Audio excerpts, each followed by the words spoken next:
Pemirsa, viral seorang suami diduga menceraikan istrinya pasca dilantik menjadi ASN di Kabupaten Aceh Singkil.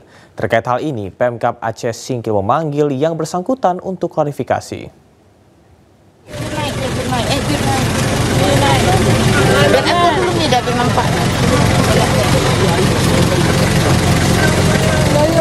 Video seorang perempuan menangis dan membawa dua anaknya menaiki minibus yang diduga hendak pulang ke rumah orang tuanya di Aceh Singkil viral di media sosial. Dalam postingannya, wanita itu mengaku diceraikan setelah sang suami dinyatakan lulus pegawai pemerintah dengan perjanjian kerja di lingkup Pemkab Aceh Singkil.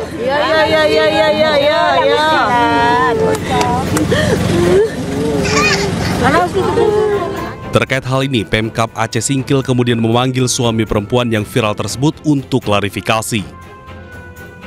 Nah, terkait hal itu kami memang masih mendengarkan klarifikasi ya sepihak dari pihak suami.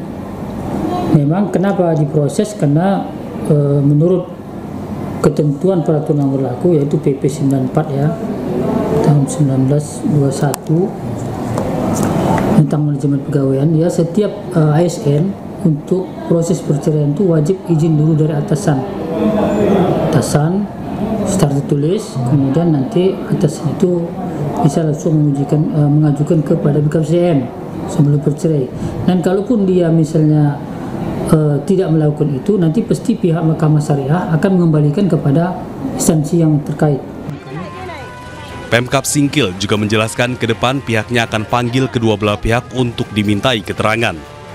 Dari Aceh Singkil, Suparman Munte, iNews melaporkan.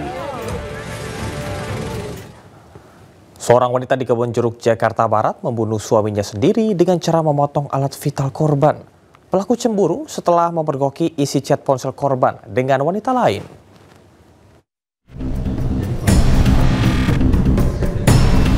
Unit Reskrim Polsek Kebonjeruk menggelar rekonstruksi kasus tewasnya seorang pria di tangan istrinya sendiri. Korban tewas akibat alat kelaminnya dipotong menggunakan pisau. Sebanyak 25 adegan diperagakan, di mana salah satunya pelaku sempat mengantarkan korban ke rumah sakit usai menganiaya korban. Namun naas, setelah 23 hari dirawat di RSCM Jakarta, korban meninggal dunia. Aksi nekat pelaku dilatar belakangnya cemburu karena mengetahui isi chat korban dengan wanita lain.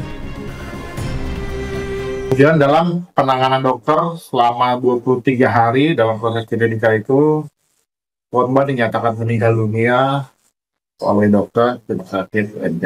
Untuk motif yang kami dapat yaitu bahwa si pelaku ini dia melihat isi chat yang dari korban, dia cemburu melihat ada isi chat dari korban. Sebelumnya, warga di sekitar rumah Pak Sutri menduga kematian korban karena penyakit paru dan ginjal. Pasalnya, pelaku dan korban sudah memiliki 3 anak dan tidak pernah terlibat cekcok. Dari Jakarta, Miftahul Gani, iNews melaporkan. Polisi memeriksa 20 orang saksi dalam kematian mahasiswa Universitas Udayana Timothy Anugrah Saputra. Namun polisi menyebut sempat kesulitan untuk mengungkap kematian korban karena telepon genggam korban dipegang oleh ibunya. Bekerja setiap hari membuat hati murung. Namaku Timothy, asalku dari Bandung. Senang berkenalan teman-teman. Polisi terus menyelidiki penyebab kematian mahasiswa Universitas Udayana Timothy Anugrah Saputra yang jatuh dari lantai 4 gedung FISIP. Terbaru, polisi telah periksa 20 orang saksi, termasuk seorang saksi teman dekat korban. Kabid Humas Polda Bali, Kombes Pol Arya Sandi, mengatakan petugas sempat kesulitan untuk memeriksa handphone korban karena dipegang ibunya. Kesulitan kita di awal itu bahwa tadi satu yang pihak keluarga atau ibu ini memang tidak melaporkan kondisi anaknya karena pertimbangan internal dia memahami itu, lalu kemudian membuat surat pernyataan, tidak membuat laporan polisi. Lalu yang kedua, sahabat dekat yang bersangkutan. Jadi ada satu teman dia, sahabat dekat, Yang kita duga pasti dia tahu lah, ya karena sahabat dekat, mungkin kalau ada persoalan segala macam. Waktu awal tanggal 15 kita berusaha untuk secara persuasif mencari data gitu ya, informasi, tapi ternyata yang bersangkutan tidak bisa memberikan keterangan, belum bisa memberikan keterangan karena masih shock. Sebelumnya Timothy ditemukan tewas usai jatuh dari lantai 4 gedung Fakultas Ilmu Sosial dan Ilmu Fisik Universitas Udayana Bali. Kematian Timothy menarik perhatian karena diwarnai dugaan perundungan. Namun polisi belum pastikan penyebab kematian Timothy tersebut. Dari Denpasar, Indira Ari, iNews melaporkan. Polisi membongkar makam bocah 6 tahun yang tewas dianiaya ibu tiri di Bojonggede, Kabupaten Bogor, Jawa Barat. Dari ekshumasi tersebut, polisi menemukan pendarahan di kepala yang diduga menjadi penyebab kematian korban.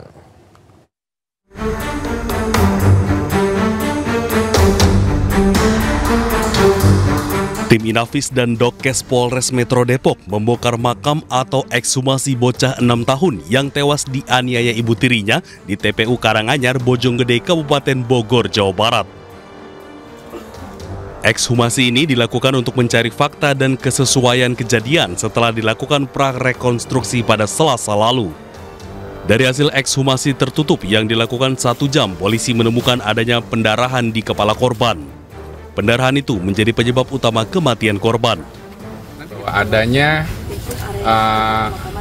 pendarahan di bagian kepala yang kemungkinan besar menyebabkan meninggalnya. Ekshumasi ataupun dari pemeriksaan luar tidak ini. Hanya bentuknya bulat, lebam biru. Oh, dalam penyelidikan ada tes biowan atau nanti akan kita koordinasikan apakah ini memang perlu atau tidak. Sebelumnya polisi telah melakukan rekonstruksi pembunuhan terhadap korban. Pelaku menganiaya korban diduga karena kesal korban tak mau makan. Polisi pun langsung menetapkan ibu tiri korban sebagai tersangka. Tim Liputan iNews melaporkan. Pemirsa, angin puting beliung memporak-porandakan sedikitnya 10 rumah di Kelurahan Kumpulrejo, Kecamatan Argomulyo, Kota Salatiga, Jawa Tengah. Beberapa rumah rusak di bagian atap, sedangkan 1 rumah ambruk.